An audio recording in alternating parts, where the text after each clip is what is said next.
আশির দশকে গড়ে ওঠা পোশাক শিল্প দিনে দিনে পেয়েছে বিস্তৃতি। তবে যত্রতত্র কারখানা গড়ে ওঠায় এর সংখ্যার সঠিক হিসাব নেই। বিজিএমইএর হিসেবে তাদের সদস্য কারখানার সংখ্যা ছিল ৫,৮৭৬টি। তবে গেল এক যুগে বিভিন্ন কারণে ১,৬৫৪টি কারখানার সদস্যপদ বাতিল করেছে সংগঠনটি। সাবস্ক্রিপশন না দিলে একটি সংগঠন কিভাবে চলবে, এটি একটি কারণ। বাইরেও এখানে অর্ডার দিবে না, এটাও একটা বাস্তবতা।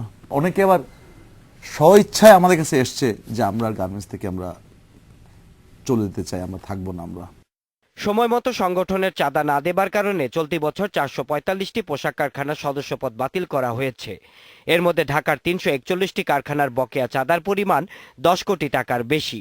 বিজিএমইএর সভাপতি জানান, তাজরিন ও রানা প্লাজা বিপর্যয়ের পর কারখানার কর্মপরিবেশ ঠিক রাখার বিষয়টি গুরুত্ব পাওয়ায় ২০% কারখানা বন্ধ করা হয়েছে কমপ্লায়েন্স ইস্যুতে।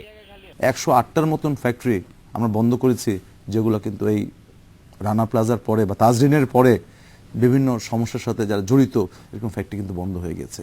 সে আবার নিয়ম অনুযায়ী ফ্যাক্টরি করে সবকিছু করে যখন আবার আসবে তখন আমরা তাদেরকে আমন্ত্রণ জানাবো।